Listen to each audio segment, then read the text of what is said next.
So, there was a recent debate where Lawrence Krauss was up against Michael Jones, aka Inspiring Philosophy, about what is better for society, secularism or Christianity. Spoilers, IP came really prepared, while Krauss, the scientist, did not, and kept appealing to some sort of feelings or something. Anyways, there was something that bothered me, and I wonder if you can see what. It came from empirical studies and science. Okay, are you done filibustering? Because I have a lot to say here. So, Whether you like it or not, is based on the secular liberal enlightenment and science. claiming they're secular? What?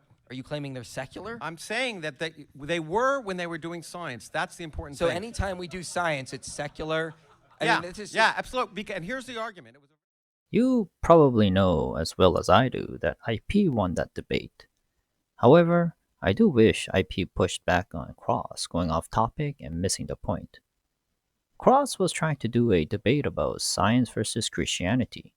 He kept referring to science as if science and secularism are the same thing, which is wrong.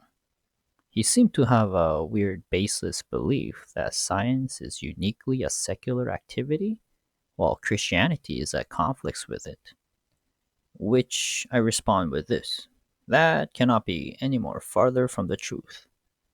Not only does secularism not have any sort of monopoly on science, but it is in reality harmful to science while Christianity is beneficial. I will divide the reasons into three parts. First step in proving my claim is to show that secularism does not have any monopoly on science. This is due to the natures of both worldviews. After comparing the two, you'll be able to see how the Christian worldview aligns with science just as much, if not more.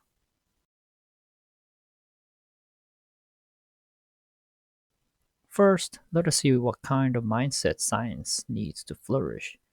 Science needs the following mindset based on a simple Google search. They are curiosity, skepticism, open mindedness, persistence, collaboration, humility, and attention to detail. Now, it might surprise people despite famous atheist claims. Christian worldview has no negative effects on scientific mindset at all.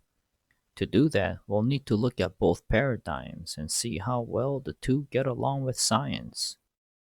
Oh, by the way, I'll be way more lenient on secularism because I believe to be an atheist, you need to end up as a total moral nihilist who don't believe in any sort of values at all. It is just a logical conclusion. But I do want to present a case for secularism which atheists like Cross wishfully, albeit foolishly, believe in. For the sake of arguing, I will let them be intellectually inconsistent. So, both secularism and Christianity allows for curiosity. Since secularism is just trying to remove God from the equation, it does not really curb curiosity. Secular scientists want to find out how the world works around them without evoking some sort of supernatural means. Then, how about Christianity? The only supernatural event that Christian worldview really need to posit is Genesis chapter 1, verses 1 to 2. However, even if they do that, they're still curious about how God did it. Why? Because Christians are not polytheistic. Polytheism does not set up any sort of conditions for people to be curious about how the world works, since the different parts of the world are controlled by different deities. Thus, they all have different laws. However, Christianity, or any monotheistic worldview for that matter, claim that a creator set up the universe in a logical and coherent way. The condition that made it ripe for most of the fathers of modern science to do science was that they believed that a single mind created the universe, which means there would be a single law that governs the universe. In addition, because they believed that their minds were created by the logical mind that created the universe, they believed that their own minds would be able to comprehend the universe as well. Proverbs 3, verse 19 says, by wisdom the Lord laid the earth's foundations, by understanding he set the heavens in place. That sounds like it is saying that God used mathematics and logics to set up the perimeters of the universe.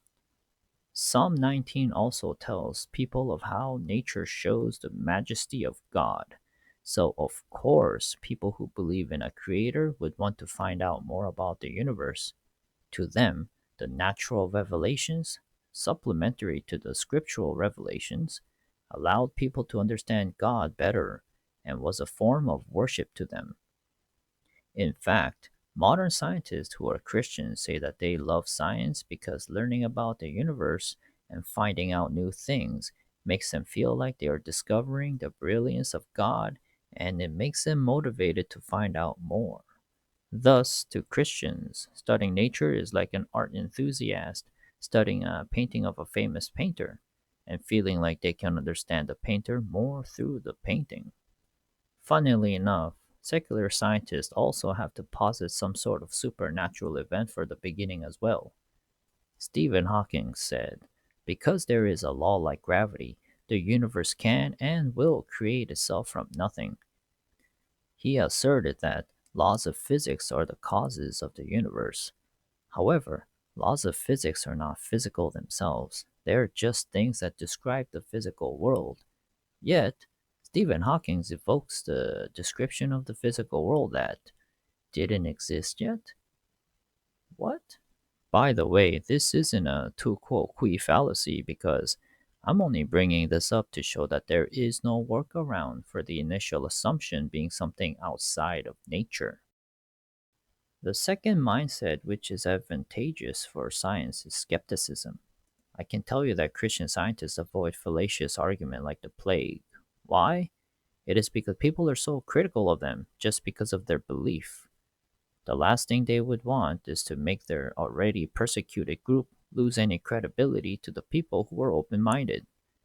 I am talking about the amazing and brilliant minds who are proponents of intelligent design, while the secular scientists accuse the Christians for using God of the gaps fallacy.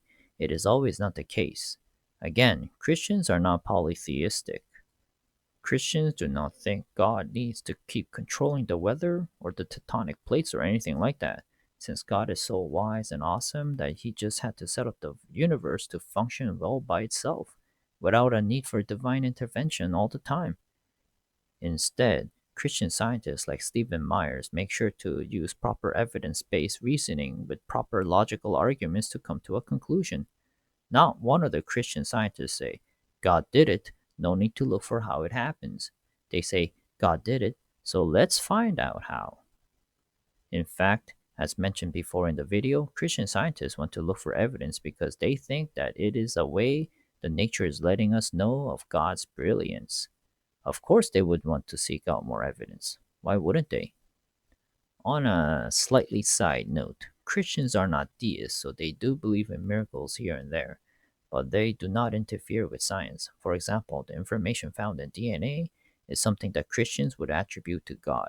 However, this does not mean that they do not want to know how God did it. On the contrary, this leads Christian scientists to do research because they want to glorify God in His brilliance. Saying that God did it is not out of the gaps because we know where information comes from. If we were to just look at how things are working now, information comes from intelligence. This is what Stephen Myers talked about, how he took a page out of Darwin's book. To postulate about the past, we must use present day observations. A posteriori points to DNA coming from an intelligent mind because of how, through our experience, whenever we see information, it comes from intelligence. Anyways, we can see that secularism does not really have an advantage over Christianity when it comes to seeking evidence. However, can we then say that Christianity is better for evidence? Yes.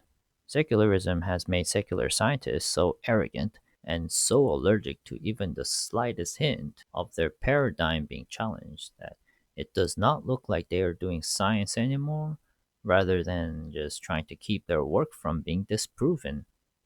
If any scientist is unwilling to have questions being asked about their work, there is a problem.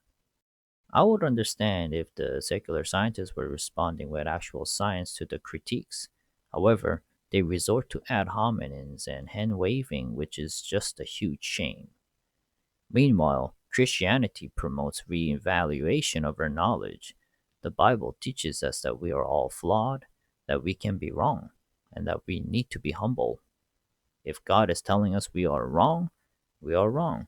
If the evidence left by God is saying we are wrong, we are wrong. It is as simple as that. Thank you for watching my video. If you enjoyed it, please subscribe and hit that like button. And in the next video, we'll see how secularism was actually harmful because of the said secular scientists trying to protect their paradigm.